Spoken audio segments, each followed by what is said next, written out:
common things we'll try to understand. Again, it says FIR. FIR also, I think one paper we have already listed that. FIR, what is FIR and what is the significance, and then how will FIR help in investigation is going to be one question. It is appearing common in almost 1-2 papers, so it may come in all probability. So you need to write what FIR is, definition and all, we have discussed that. And another common question which is figuring even in this paper is bailable, non-bailable.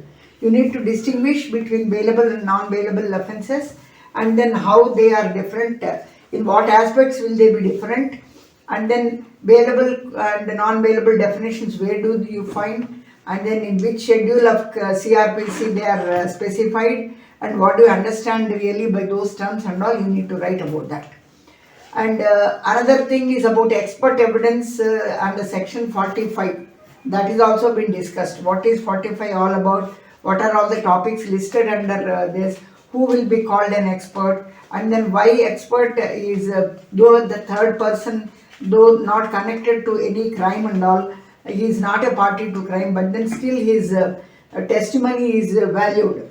And then in what circumstances his testimony will be evaluated, whether his testimony is admissible and all. So all that is listed in section 45 of Evidence Act. So read that act thoroughly, read that section, Evidence Act. You can read this particular section of 45. It specifies, it lists out what are all the areas in which a court, if they have to decide upon an issue which involves some foreign law or some science and then some art in which the judge has no knowledge, he'll be depending on the expert. So that is how you have to write about that. And collection of biological evidences, we have discussed what are the biological evidences, what extra precaution the investigating officer has to employ while collecting the biological evidences, because they are more prone to degradation, deterioration and any contamination. This Kishore PDPA, I don't understand what is that. Well, See, the biological evidences like blood, hair, then semen, saliva, why they should be collected properly, what happens, what will be the repercussion if wrong handling happens. Then you can talk about chain of custody, you can also talk about a lot of contamination, how you can avoid contamination, what precautions you are supposed to observe while collecting the biological evidences, and then what are controls, and then where is the need for sending controls. All that you need to write under that particular question, and see how many marks are allotted. If it is for 8 and 10 marks, you have to list more biological evidences. Like don't write only blood and leave it. You have to write blood, then other body fluids like semen, saliva, urine and all. And you should also talk about biological, includes even the plant material and then the animal material. All that you have to write. Then modus operandi is also another common thing which most of the papers have discussed, and you need to write what modus operandi is and then how it will be helpful in the investigation. Modus operandi, we said it is the mode of operation of a criminal, how he does a particular crime. And then each criminal has got his own style of doing or committing the crime, and the mode in which he operates is called modus operandi. And then based on modus operandi, how the cold cases where the criminal is not traced, how they can be identified, and then how the modus operandi for each criminal is so unique that he almost leaves a signature, MO signature there. And Fingerprint Bureau also, we have discussed that they maintain modus operandi indices.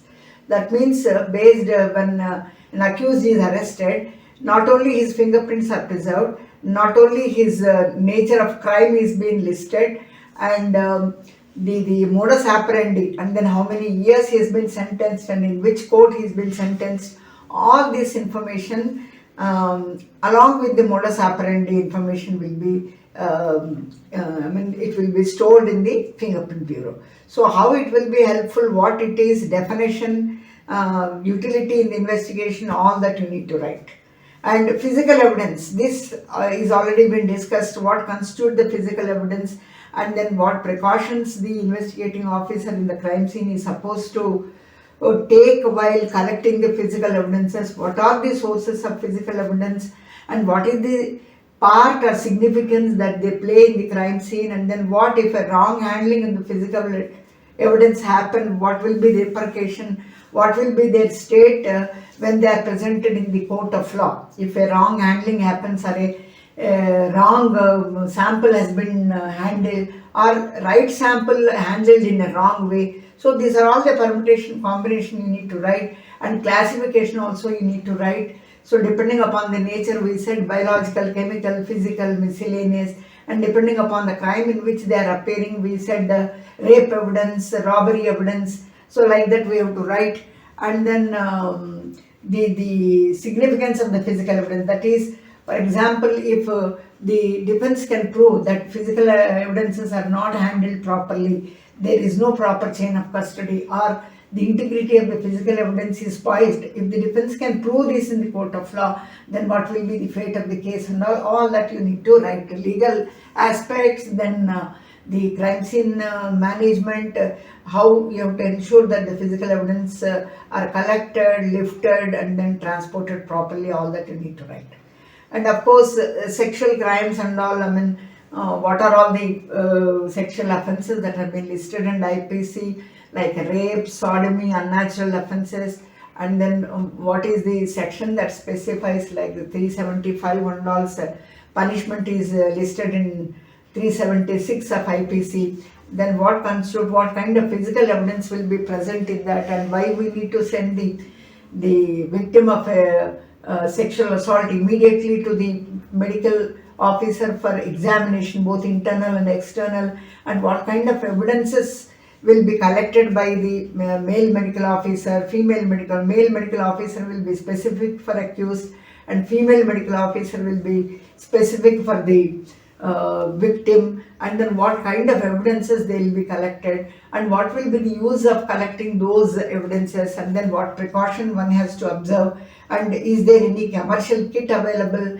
and then the evidences that are available in the scene also have to be collected, and it will be the duty of the investigating officer to ensure that the evidences collected from the scene, the evidences collected from both male medical officer, female medical officer need to be properly documented, and they need to be sent to the FSL to know whether semen spermatozoa are present in that, and in case if they are found, then that report will be given to the doctor again. Then finally doctor will be in a position to say whether a particular victim is subjected to the sexual assault or not. So all this you have to write. So see, because these questions, this paper, they have not given any marks and all, they have only given the topics. So I will not be able to tell you the pattern here in this particular case. Then it also says forensic science in general, maybe the role of forensic science in the entire criminal justice system. This is also discussed. Now, what will be its role? I said they are neither on the side of the prosecution nor are they on the side of the defense, but then they only stand for the justice. That means whatever evidences that the investigating officer collects from the scene, they will be sent to the lab, and depending upon what examination the IO has asked for on each evidence, they will be doing the analysis that is required, and they will be generating reports out of that, and finally these reports will be submitted to the court, and then they have the admissibility as per section 293 CRPC, and then in case if the judge feels or if the defense feels that though there is a 293 CRPC provision, yet if the report is little technical and if both of them are not in a position to understand, then the 293 provision 2 clause 2 will say that the expert will definitely be summoned and he'll be issued summons, and whatever date that is specified in the summons, it is for the expert to go there, depose his evidence, and then convince the court, and then say confidently that I am qualified, I am experienced, I am trained and all, I am doing these cases for so many years and all, I have got that expertise, and convince and speak about the subject matter. So this is one way of helping the judiciary. That means you should say the forensic scientist helps not only the judge, but these days, earlier they were only restricted to the four walls, but now they are coming out of the laboratory and then they are helping the police in crime scene management, and accordingly the in the court also their role is very vital in that they are assisting the trier of the fact, that is the judge, in arriving at conclusions and then deciding the fate of the case, whether the accused has to be acquitted or he has to be convicted based on the evidences and based on the reports that are given by the scientist. And then forensic scientists also have another role of training all the criminal justice system stakeholders, that is prosecutors, lawyers, then judges, and of course police officers. They have a vital role in training all of them. And another role of forensic science will be that the VIP, whenever some VIP, there is a blue book which says, which is a guideline, which says that these people, whenever the VIP visits a particular place, their food need to be served. Their food need to be tested. That means maybe there is a foul play and maybe the food that is served to the VIP is laced with poison and all. So in order to avoid all that, there will be a team of forensic scientists who go with the required kits and all. They test the food of the VIP which is going to be served to him, and only when the report is clear that the food is free of any poison, then it will be served to the VIP. So they have role in this also. And not only this, to promote forensic science in the general public these days, in which and then render services and then give services and then impart training, and then service motto is, this is little added role, I should say, because Gandhi Nagar and then this NFSU, they are taking up this in a very big way, like ballistics, for example, these bulletproof cars and all. They are now tested. Each the military and other people, they are before they purchase or after purchase of the material, they are asking the Gujarat University to test it and then certify that this is of quality. So that particular on payment, these services are also being rendered. So this is added role of the forensic scientist. So all this you have to write. So I am telling you in elaboration because we do not know for how many marks this question is going to come. So if you hear more, maybe you will retain only some portion of it. So at least you can reproduce. So that is the reason I am repeating all that again. So these are all the questions which we have already discussed. I know. And they appeared in other papers also. The probability that these questions will come is little higher when compared to the other questions, because these questions have appeared only in this particular Bhopal paper.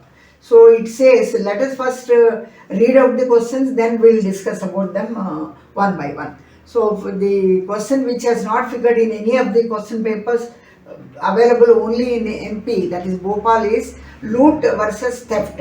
So he is asking the differences between loot and theft. I will first read out the questions coming as preservation of viscera. Preservation of viscera.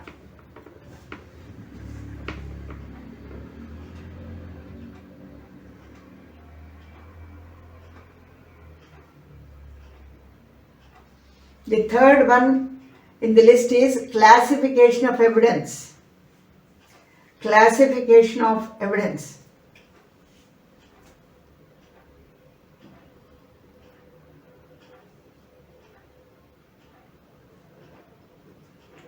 Next question is structure and functioning of police station.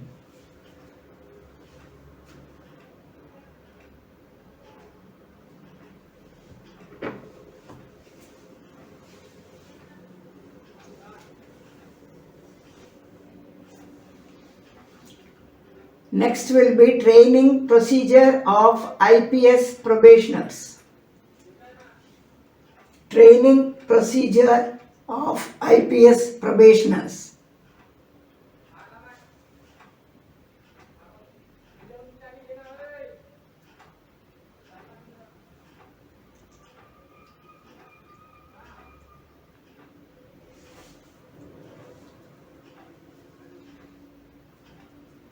Next one is money laundering. Money laundering.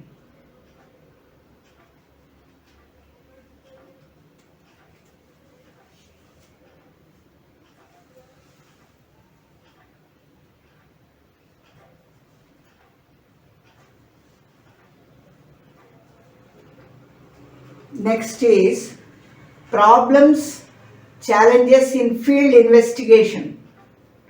Problems and challenges in the field investigation.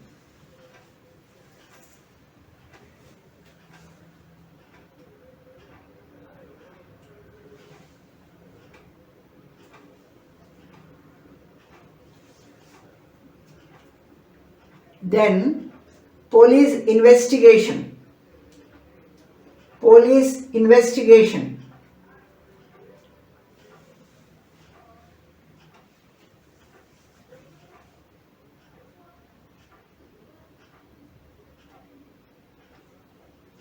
Then next is structure of state police. Structure of state police.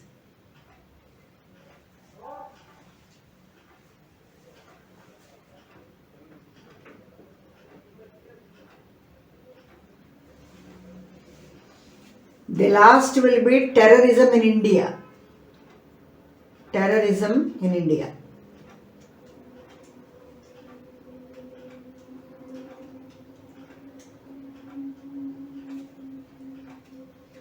Let any one of you read these questions so that everybody will, again, somebody who missed the question can write it, or I'll again read it, that question. If I'll not be giving, I'll brief you about the question. You have to develop that question in your own way. So, loot, there is no definition as such in any IPC section that is been given. Only theft has been defined, but whereas loot is a common word that has been common, in common parlance it has been used, but we don't find any definition as such under that particular nomenclature or name under IPC. That one thing you have to write. Then loot, if somebody has to understand loot, it is like this. Just remember this formula, that will be sufficient. Loot is stealing plus war plus rioting plus disaster plus power use and plus non-stoppable by authority. That means whenever there is a war that happens between, or whenever there is a rioting, like Oscar just now asked, whenever there is a rioting, or whenever there is a disaster. So these are situations where public at large will be at panic. Public at large will be panic and they are fear struck. So this will be a very good situation, a suitable situation for the persons who involve in rioting, shoplifting, then ensuring that all business enterprises are being shut down. In case somebody is not doing that, they don't mind going in for what is known as arson. They indiscriminately try to set fire to government. Why especially government? Because in government more public people are involved. So any bus run by government, it will be used by the public, general public at large. So their aim is to set this on fire, to create panic. People are already panic struck. So they want to take this advantage and then they spread. They want to do these kind of activities, illegal activities. So, but the problem in such looting is you do not actually know. It is a mass hysterical kind of a thing. You do not know who the actual culprit is. Investigating loot is very difficult because there is no single perpetrator there. There may be a mob or there may be a group and they will be taking advantage of the situation and they will be resorting to what is known as stealing, robbing people, stealing people, And these are all the situations, war situation, disaster, because it is a calamity. People are panic, people are fear ridden, and there is lot of anarchy, there is lot of confusion, chaos. So this situation is a very fertile situation for the people who try to take advantage and then try to loot people, steal people, isn't it? And it will be so difficult, even if somebody has got a power, somebody ruling party and all, even they will not be able to do anything, because it will be a mass hysteria kind of a thing. So a group of people, antisocial people, they take advantage of this situation, and then even people who are in power, people who are in authority, it will be impossible for them to stop it. And investigation takes a very big toll. Investigation of such cases will be very, very difficult. I hope I am quite clear about loot. And when it comes to theft and stealing, then it is taking away without permission. It is a mobile property. It has to be a mobile property, and if X takes a mobile property from Y, I mean, asking somebody and taking it is with permission, isn't it? And it becomes theft only when you don't take the permission of the other person to whom the mobile property belongs, isn't it? Now, if you take a book from X with their consent, with her or his consent, then you are taking already permission, and if she gives or he gives permission, no issue in that. Why that can be called as an illegal activity? It can be called as an illegal activity, and it will be given the name theft when somebody takes away without the permission. So it should have two ingredients. One is it should have a movable property, and it should be in the possession of somebody, and somebody else has to take the movable property away from the possession of that person who is the real owner of that property, and that too without his consent, without his permission. So these ingredients constitute the theft. So theft is very much defined in the IPC section, whereas loot is not defined in this section. So this is between two individuals. Theft can be between two individuals, or it may be group of people. Can be theft can be committed on group of people also. But only difference in loot and theft is number of people involved in theft and stealing is limited, whereas loot, as I told you, is it involves it is a little complex thing, and a group of antisocial elements are involved taking the advantage of the situation. I think I am quite clear about that. You need to write this way. When somebody asks what is loot and then what is theft, you have to give those definitions, and after that you need to write these differences. Am I clear about this? Should we move on to the other question? What is the second question, Haifa? Preservation of viscera. Preservation of viscera. For that, you need to understand what viscera is. Now, in a poison case, where somebody takes a poison and then dies, where somebody takes a poison, or somebody is administered some poison and thereby that results in the death of the person. In either case, that means whether it is a suicide or homicide or accidental, somebody consumes something thinking that it is an eatable, but then it turns out to be a poison. So in all the three situations also, to know what is the type of poison somebody has consumed, or is the death on account of poisoning. So in order to ascertain these facts about the case, about the crime, it is but natural that you have to send the body for post-mortem. So there is a specialist there.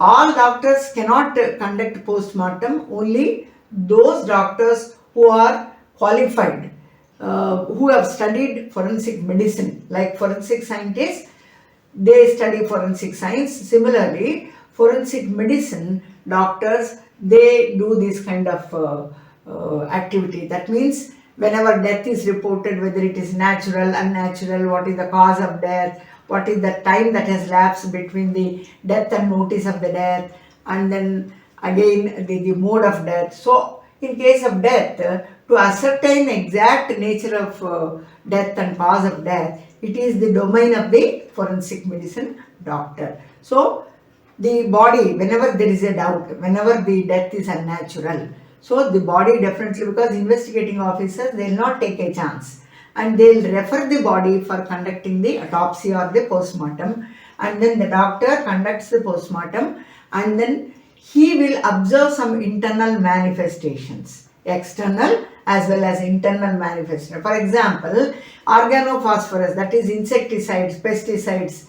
So if somebody consumes that, the external symptoms will be some froth will be coming from the mouth and all. So this is a clear indication. So doctor conducting the postmortem, before he opens the body, cuts the body, he will also observe what are the external manifestations, internal manifestations also, and then he will preserve, cut the body, and then the vital organs like liver, kidney, stomach, esophagus and all, heart of course, he will preserve these internal organs of the human body where the death is unnatural or where there is some suspicion about the cause of death. Then he preserves these organs of the body, internal organs of the body, which are collectively called as viscera, and then he sends it across to the forensic science laboratory, referring it to the toxicology section.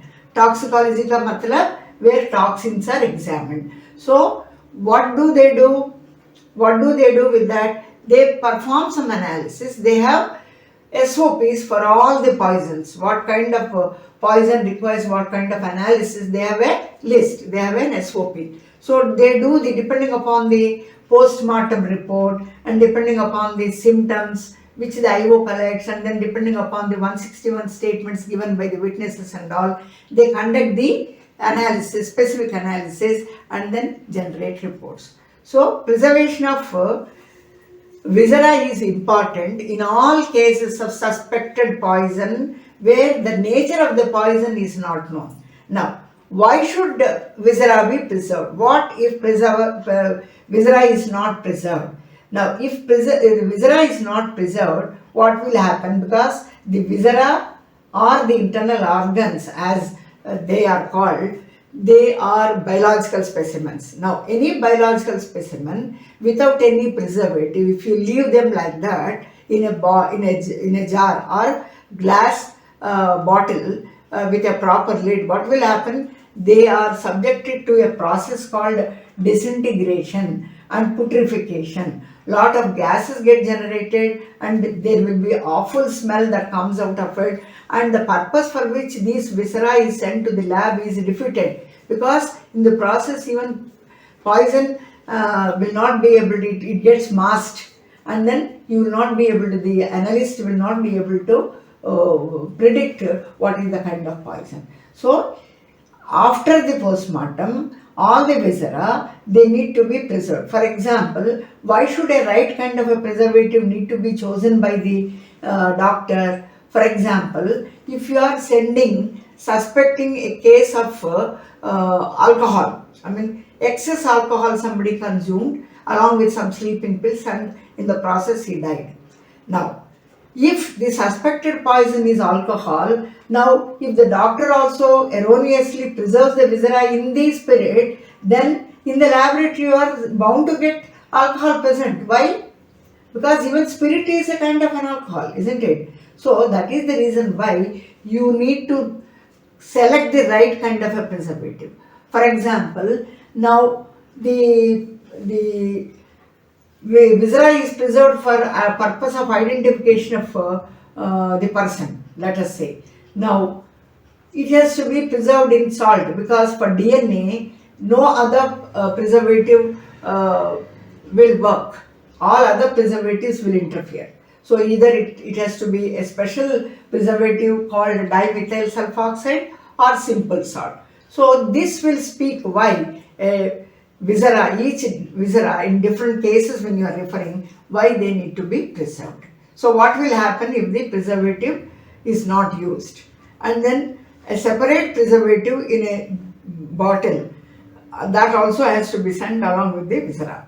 All the viscera like kidney, liver have to be separately put in separate bottles, and preservative need to be added in a separate bottle without viscera. Whatever preservative you have used for preserving the viscera, that also has to be sent to the laboratory. I hope I made the thing very clear. Then moving on to what is the other question in the list, Parvati? King of evidences. Classification of evidence. Yes, ma'am. Classification of evidences. Classification we have already studied, and depending upon the nature of the evidence, whether it is biological evidence, physical evidence, or chemical evidence, or cyber evidence, or miscellaneous, that is one classification.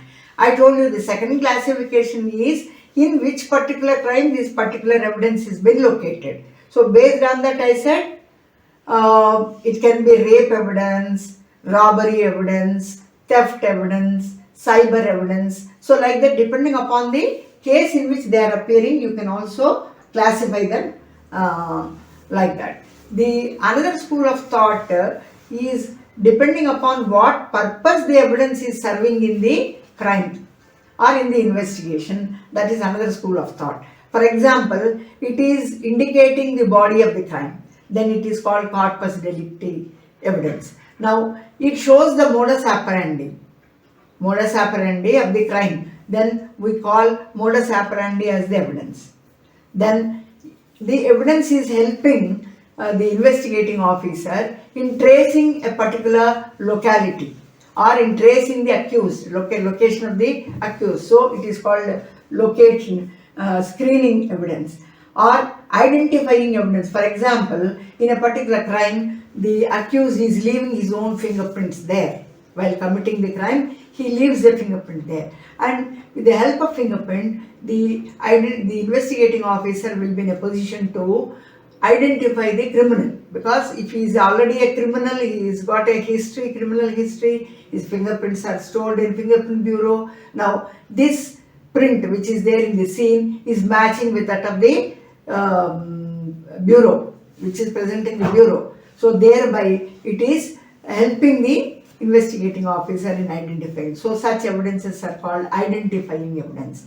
Now there may be a cloth item, and then with the help of the cloth item there is a Tyler mark, and you are able to locate roughly the location of the disease, because disease body is only thrown somewhere and all that remained is only a shirt, and that there is some mark, Tyler mark. So with the help of that Tyler mark you are able to roughly say locate the place where he to which he belongs to. So that is called the associative evidence, identifying evidence. And then there is another last screening evidence. Now there is a hit and run case, for example. Now hit and run case, the traffic constable or the traffic home guard notices the vehicle that has fled away from the scene, and he later on chases, and then he ultimately traces the vehicle, and then he interrogates the driver. Now you are the person who has hit the pedestrian and who is no more now, he is dead, and then what do you say about that? Now no criminal, no perpetrator will say that yes, I have committed the crime. So he may take different pleas. He may say no, it is and to prove his case, the constable may say that there is a mudguard in the vehicle, and then I could see some blood stains. Now how will you account for that blood stains? If you say that you are innocent, if you have nothing to do with the crime, now how will you account the blood stains that are there on the mudguard? Now his reply would be that, yes sir, now I remember, I hit a dog in the process on the street, it came under the wheels and then it got killed in the process. So it is a stray dog, so that is the reason I am not bothered, and that is how the mudguard got the blood stains. And so that is the version he is going to say. Now visually neither the driver nor the investigating officer will be in a position to say yes, blood is there, Whether it is animal blood, human blood, who will say? So now here blood becomes the screening evidence. So like that, different classifications are there for classifying the evidence. Then structure and functioning of the station, police station. So for that, we need to give the hierarchy. I mean, who else will be there, and then who will be heading that, and then there is a station house officer who is called in short SHO. Then there is an SI. I mean, there may be 2, 3 SIs, and then one concerned with law and order, one for bandobast and all. So they will be there, and then beat constables will be there. So there are the beat constables, they will be night shifts, so they will be moving in shifts, and then they will observe whether, I mean, there are peak hours for the robbers to commit the crime. So they will be surveying the entire area in shifts, and they will be trying to arrest the occurrence of a crime. Now, SI will be there, constables will be there, and then constables again will have different duties. Now, there will be, of course, homeguards. Homeguards, though they are not part of the police station, but then most of the work of the police station is being run by the homeguards or the constables. Now, constables also, there will be constables who have to manage the court, because court taking the documents to the court and then ensuring that their summons are properly served and the witnesses are properly been taken to the court and all. There is a court constable. So like that, each constable, group of constable, they are given assigned different duties. And the station house officer is the main officer who maintains the records of all the police station, and then there is a circle inspector for 2, 3 SIs, and then above the CI there will be a DYSP, and then DYSP, above DYSP there will be SP for the district, and he will be the supervisor officer. DYSP and then the SP will be the supervisor officers, whereas the inspector and sub-inspector, or otherwise called circle inspector, they will be allotted to each circle. And police stations, and depending upon the geography of the particular area, you may have so many police stations. So this is the hierarchy. And then the beat constables, as I said, they will be given vehicles, and then they will move from 12 to whatever is the peak hour for the criminals. They will move around that vehicle, and then they give alarms and all, and then they will alert the public that that they have visited, and then that is an indication also. But during the movement of that beat vehicle, most of the time the criminals also will be alert, and they will not be committing the crime. That will be the duty of the beat constables. And each time the beat schedule will be changed by the SHO, he will allot different duties and all. And then apart from this, the security guard duties also will be there, because police stations, most of the terror attacks, they will be attacking the police stations, they will be looting, and they will be taking away firearms and all. So they will be destroying police stations. So for that, to safeguard the police station, the security guards will also be posted, and they are also part of the. And every day there will be duties allotted, the SI or the SHO. And there is one more though it is not written anywhere, but then this is very important, there will be a writer for each police station. So the moment somebody goes with a complaint, a writer will be the person who takes your complaint, and then he lodges FIR, and he gives a copy of FIR to you free of cost, and then he maintains all the records. He'll help the SHO in maintaining all the records. So station house will have lot of management, they'll have lot of records, and then what are the cases pending, what is the statistics, and then who are all the rowdy cheaters of that locality and all. I mean, these are all the duties of SI, circle inspector, DYSP, and in states they are called DYSPs or SDPO. subdivisional police officers, because each subdivision also is headed by the subdivisional police officers. Instead, in rural scenario, they are called SDPOs. In rural scenario, they are called SDPO or DYSP. The cadre will be DYSP, they are called SDPOs. Like for example, Talagam also will have an SDPO. And then above the SDPO, we call them as the SPs, Superintendent of Police of that particular thing. And in urban areas, the nomenclature is something different. Though the cadres are the same, SP cadre and DYSP cadre, but then they are called, nomenclature is something different. They are called commissionerates. Now, commissionerates will be headed by Commissioner of Police. Under him will be DYSP, the DCP, that is called the Deputy Commissioner of Police, and ACP, Assistant Commissioner of Police. So, like that, that nomenclature will be. Otherwise, the cadre will be same, SP, DYSP, and it will be CI, SI, same. But the nomenclature will be in rural, it will be called SDPO, SI, and here, when it comes to urban, they are called commissionerate. The highest will be the Commissioner of Police, but then each state will have a DGP. That is a separate thing. But in police station, this is the setup. Then what is the other question? Meega?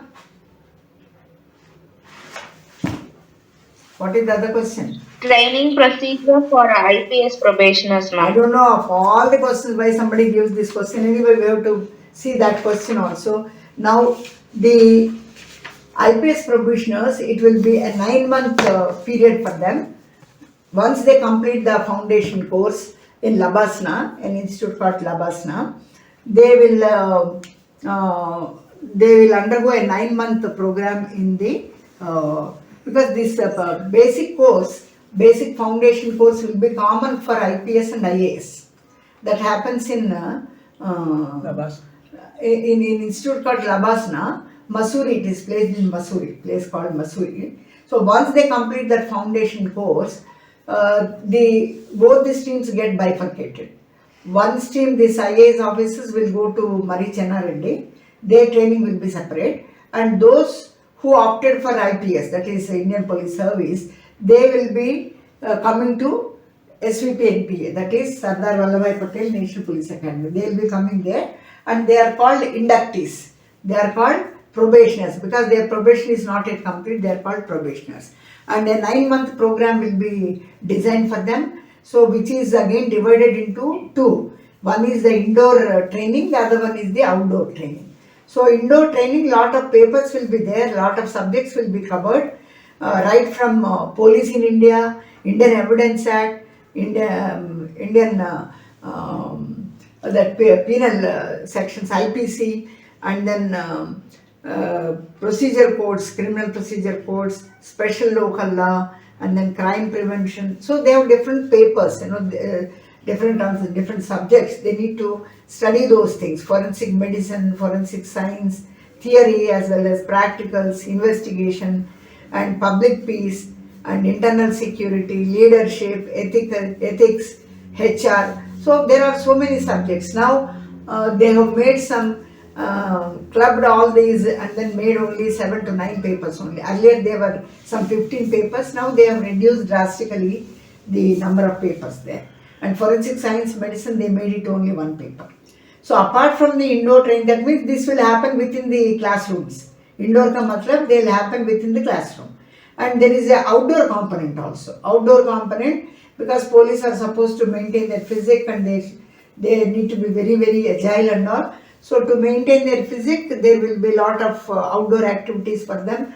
Their program commences right in the early morning, around 4:35 it starts, so that they'll complete it by 8 or around 7:40, and then after that breakfast, and then they fresh up again, and they have to be ready by 9 for the indoor class also.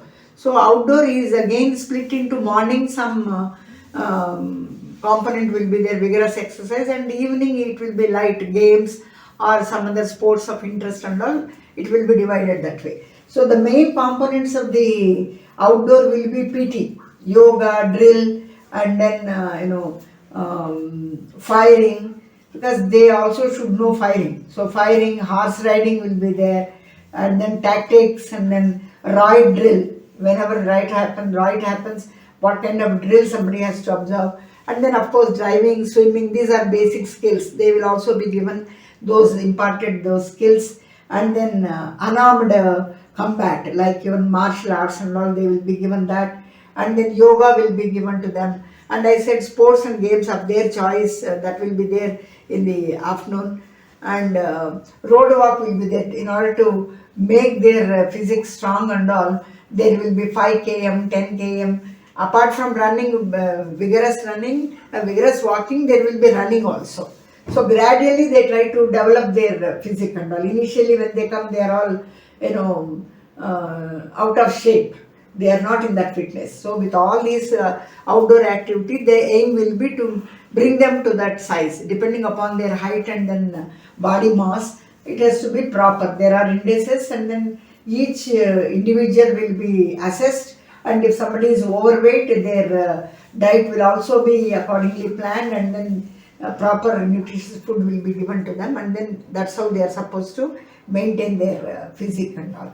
And then the bar mounts and all, and then vertical ropes, all these activities only to make them fit and then agile. So this is about the training of IPS probationers. This will last for almost 9 months. They have exams also, like we have mid-semester exam, we have internals like that. There also will be lot of exams for them, and then they will be evaluated. And then their inter-seat seniority also depends. If somebody is not clearing the papers, then if they have some backlogs and all, so their probation also will get affected, and then their postings also will get affected, and inter-seat seniority will also get affected. I think I will dealt at length with the training of the IPS probationer. Just give me 1 second, I'll have some water and then Question is money laundering. So money laundering. Now, you need to give the definition of money laundering first. What kind of category of crimes it comes under. Then, what are the phases in that. And then, what kind of people involved in that. And then, what are the lessons the investigating officer has to learn out of the or some SOPs how to evolve that and all, and how it can be prevented at the end. Is there any act that governs the money laundering? So these are the basic things that you need to write. And then definition is, now laundering, what do you understand? Why do we give our clothes for laundering? It is something like laundering means laundry only. Giving dirty cloth, after cleaning it, you give it for ironing, isn't it? Similar is the case. Somebody has got ill-gotten money from some other illegal source. Now, that money is called which money? Black money or white money? Black money. Black money. So many a times when you are going to purchase a house, so you will go to a seller. He will say how much in black and how much in white. A black white क्या होता है? White money का you have an account from where you have got the money and all. There is an account, there is a clarity, there is a transparency. Whereas black money doesn't have any because it is ill-gotten. So the source from which it is coming, everybody wants to hide because it's not come straight away. It is by an illegal means, isn't it? So it is hidden money. In a way, the source of which is hidden, not revealed. So that is called money laundering. So in money laundering, what is the process? People who are affluent, people who are corrupt, what they do is, all this ill-gotten money which is in the black money form, they want to convert it into white. They want to convert into white. Once it becomes white, they need not give any account for that. Isn't it? Everybody will have money. There is nobody in the universe that who will not have money. But then only distinction is, when it is black money, the problem is there. Now, if you convert the entire money into white money, then there is no issue. You need not give the source of money. For income tax and all other purposes, it becomes easy for us, isn't it? So, what precisely a criminal does in money laundering is he will hide the source of money from where he is getting in case of black money, and his next effort will be to convert it into white money, isn't it? So that entire process is called laundering. So here money is getting laundering, then it is called money laundering. So it is a kind of a white collar offense, rather organized crime. We can say it is an organized crime. So under that category it comes. Now the main purpose, as I told you, is hide the source of money, and after hiding, what he has to do? Transfer it, isn't it? Transfer it, and transaction should be such that they will be converted into white money. In the process of transfer, all the black money converts itself into white money. So that is the process they will adopt. Now, there are 3 steps in this conversion or in the transfer of black money to white money. There are almost 3 phases that are identified. So what are these 3 phases? One is the initial phase, and it is called placement. Initial placement. The first phase is called the initial placement. So higher than the legal earning deposited. Now this is the placement where the legal earning, it will be converted to legal earning, and this particular phase is called the placement thing. Now layering, the second phase is layering. Now what somebody does is invest in tax-free areas. So what he does is, once he has placed the black money in its proper placement, then he'll think of investing now. Because if it is there in the account, everybody will know, isn't it? So there will be forensic accounting, there will be forensic auditing, and all people will come to know. The best way is to invest. Don't hide it, but invest it in different things. But investing also, he will choose such areas where they are all income tax free. That means donations, giving it to fund, CM fund, PM fund, all that, he'll be giving some money towards that. So that is called layering. The second phase is layering. Now the third phase is called final integration. Now once you mix up black and white, they become pure white. So there is no concept called black money. Black money concept has gone. In the last phase, the final phase of integration, you will be mixing black with the white. Because you have already transferred black into white, now there is no issue. It is full integration of black with white. Now that step is called the final integration. Now invest in legitimate businesses. It can be real estate business, agri business. So whatever business, I mean, nobody is prevented from doing a business. You know, he invests, or Benami accounts he may open, and then he may keep that amount there. So it will be very, very difficult and very tedious for any investigating officer to investigate such crimes, because it is, after all, or Swiss banks. Nowadays it is very easy. Everybody now stores in the Swiss banks, because there is no concept of white collar crime or money laundering. These are not crimes there. So easy and safest way is to do that. हवाला बोलते हैं ना, इसके पहले भी हवाला बहुत सुने, घोटाला बोलते हैं हवाला. So these are the things. Now please remember, give the definition, what is the procedure, give the steps, and there are shell companies that are there, banks and all, offshore centers are also there. So they also help this kind of activities. Now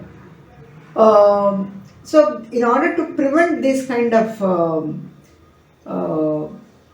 money laundering, there is an act that has been enacted with the title Prevention of Money Laundering Act. This particular act is enacted so that the culprits can be booked under this money laundering. Those who commit money laundering can be booked under this particular act.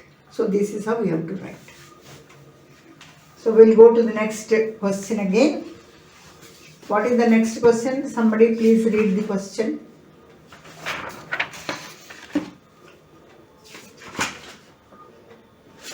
quickly. Problems and challenges in field investigation. Now, both field as well as investigation in general. Both field and then investigation in general. Now, in the field, what are all the problems? Investigation. Now, as I told you, now in the field, it is not only the police who come into picture.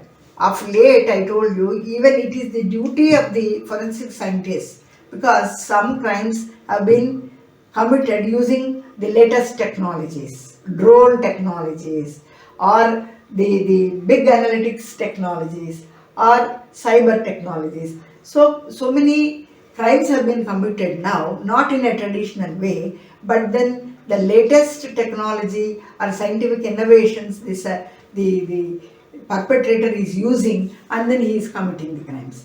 So result is that there are very many challenges, because in the race of a crime, it is the criminal who is always in the forefront. Only after he commits a crime, the other investigation and other activities take a secondary role. So in the race, it is always the criminal who is ahead and the investigator is following him. So naturally, he has to be more intelligent. Who has to be more intelligent? Criminal has to be more intelligent, more alert, and more strong than the police, because he has to do an illegal activity, number one, and then he has to escape himself from the clutches of the police officer. So he has to be, and then he has to do it in a quick fashion of time. So in the process, what will happen? He tries to throw a lot of challenges to the investigating officer. Unless until the investigating officer, he gets himself trained with the latest what is happening. So if he is not aware of a drone technology, the criminal may use some drone to drop some bomb, or he may program the drone such that it goes to unmanned, it is unmanned and it goes to a particular destination, intended destination, and it may drop something, or it may drop the biohazard, or it may create some bioterrorism by putting some anthrax or some kind of a virus into the water body, isn't it? So these things can happen unless until the investigating officer has the knowledge and the skill to investigate such crimes. He will be a kind of a liability to the department, isn't it? So this is one challenge.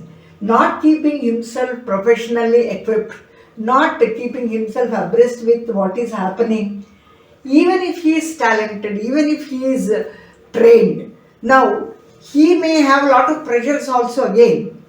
In the field, he may have a lot of pressures. Pressure from the politician, pressure from the public, pressure from judiciary, so many pressures. Under pressure he has to work. Now, he should not at the same time yield to the pressures. Whatever is the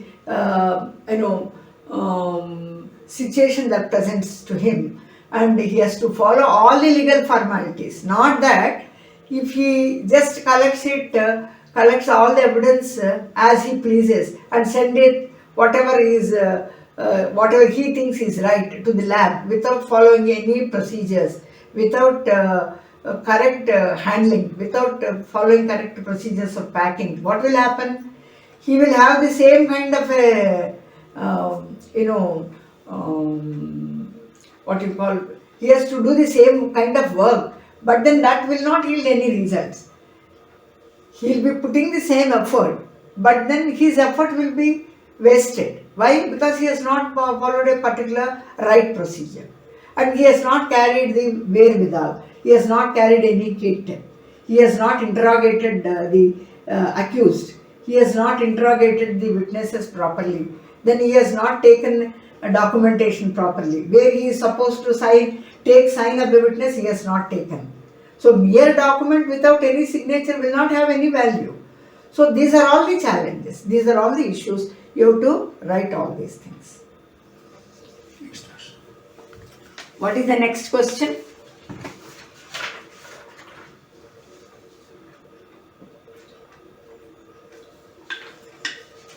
Somebody from the group.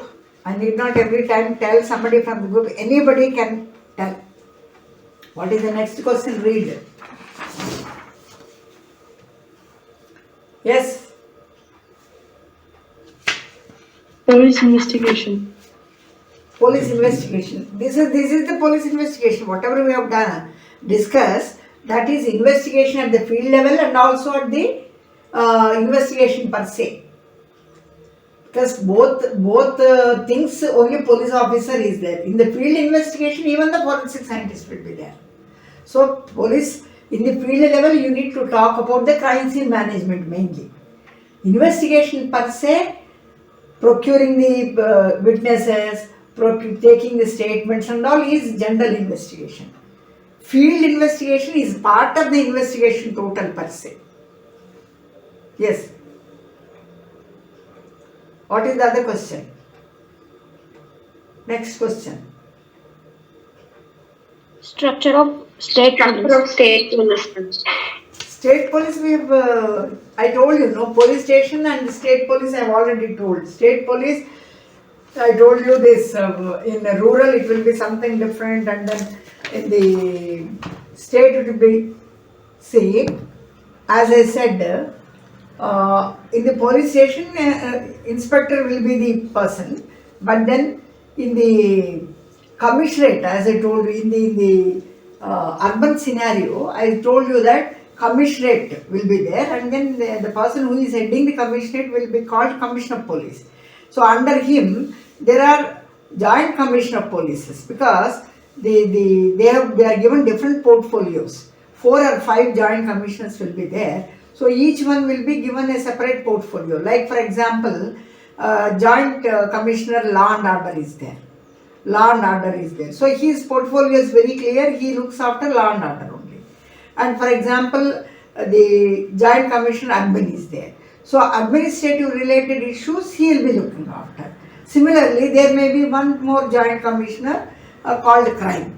No, he will be taking up exclusively the crime profile of that particular commissionerate. Now, EOW joint commissioner, economic offences wing. That means exclusively the economic offences like organized crimes and all, he will be concentrating on that. So there may be a separate joint commissioner for that.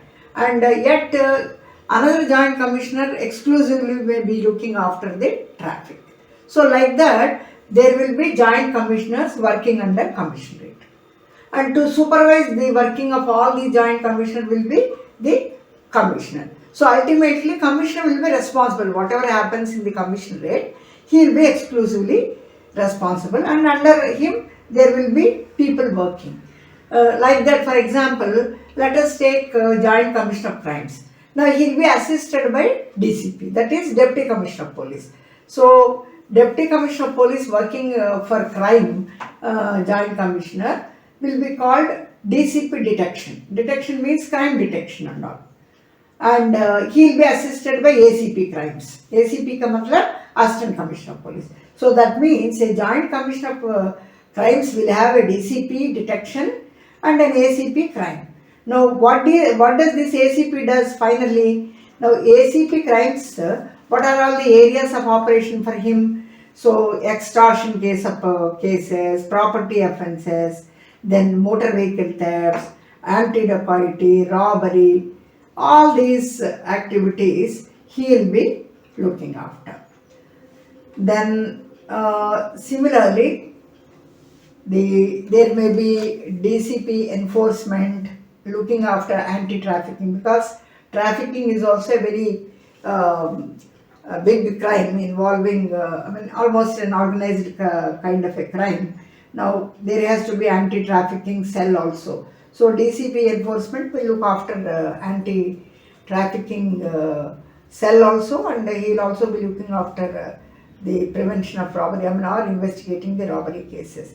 And there may be another DCP with a portfolio called preventive, and then his job profile will be to atrocity, he look after the atrocities, and then NHRC. These are some of the areas of DCP prevention. So like that, DCP cyber also will be there. So this special portfolio makes him to look after only cyber crimes. He will not be looking into other portfolios. So like that for each DCP and ACP, there is a clear-cut area of operation, and there is a wing called CAW, that is Crime Against Women wing also. So like that, it will be in the commissionate, the setup will be like that. So next question is, what is the next question? Terrorism in India. So terrorism in India, what is that you need to write about that? Now you have to, whenever a topic like that is given, please write the definition for it first. Please write definition for that, and then what is the political and religious violence involved in that, and what are the ethnic and sub-ethnic groups and then sub-regional nationalism involved in that, and what is the socio-economic problem involved in that, and then identity politics is also another concept. So 1 to 5 you need to write. One is fear, that is definition. Why the terrorism, the name itself, the word terror is there. Now the main operation, the motive of any terrorist or the idealism of any terrorism is to create panic, to create terror, to create fear in the mind of the people. They don't try to target only single individual. Their attack will be a group, and that too the law-abiding citizens, innocent people.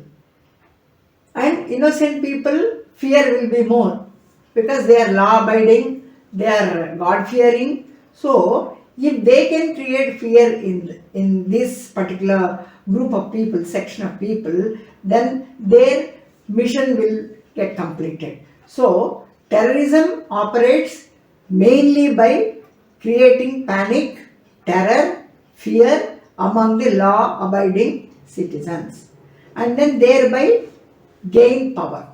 So ultimately what is it? Why are they creating fear in the mind of the people? In order to have a power. The power may be for politics, political power, it may be for land acquisition, the motive may be, the target may be anything else. But ultimately, initially, they start by creating fear, terror, then ultimately it is the power that they are aiming for, power for anything ultimately, maybe for land, maybe for area or some supremacy, whatever may be the ulterior motive, ultimate motive. So that is the definition of terrorism. Ism which promotes fear or terror is called terrorism.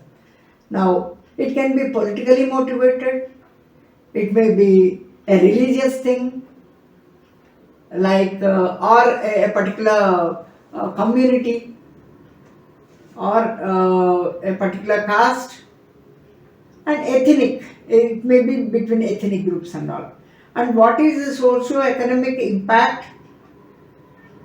It will be weakened. The social fabric and economy of the society will be weakened.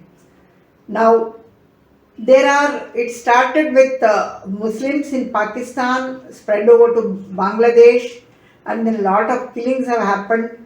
Then there is again the problem of Hindu-Muslim, and the Hindus have been killed in large numbers, almost in lakhs in Pakistan. It all started there, and then it has spread to cross borders, and then and of course people say it is all Pak inspired, and then it included later on insurgencies in Maoist, Naxal movements, and these people will have a lot of support from communal politics and then human rights violations. So they also try to support, and then youth unemployment, because youth, when they are frustrated, they can resort to any kind of activity. They are energetic, and top of it they are unemployed. So these people will be lured, all unemployed youth will be lured, and they will be given a promise that you fight for the cause, spread the mission of Islam, Islamism you spread, and you act as a suicide bomber, your family will be taken care. And it is for the God sake. God has sent the message. It is a jihad. And all when they try to instill all these kind of philosophies into the mind of the youth, radicalism, they say. So they try to instill these kind of things. And the youth, unemployed youth is the most vulnerable group. So they target this group and convert them. And not only that, they will train them so vigorously that each unemployed youth will become a military in his own way individually. So like that the target will be youth unemployed, and then poverty and illiteracy. See, you don't have even 10 rupees to feed your family. In such a situation, somebody comes to you, knocks your door, and then says, take this 1 lakh, and every now and then you get this kind of a money. Don't bother about money. I'll remove your poverty. You will become rich overnight. And if somebody is given these promises, I mean, it is human nature to yield for such kind of weaknesses. So this is one another support they get from this group. And poor governance. See, if government is weak and the government is not strong, and such type of activities, they have no sanctions. They know pretty well that nobody is going to punish them. They know that the laws are in their favor. There are a lot of loopholes in the loopholes in the system and all. So they take advantage of that, and then they target such groups. So communal politics is one thing, human rights violation is another side, and youth unemployment are another side, and poverty, of course, illiteracy is also taken advantage, and poor governance is also another cause which will spread terrorism. And then this in how many ways they can spread terrorism, like hijacking aeroplanes, and then rail sabotages, and then PMs, CMs getting killed in the process, and attacking the areas where public try to assemble, like temples, churches and all. They try to attack those areas because a lot of people will assemble there, and they can create panic very easily if they target such entities. And of course communal writing is also another kind of it. So these are all prevalent in India. You can write about terrorism also. So am I clear about this MP's version? Other questions are very simple. Whatever is there in the syllabus, they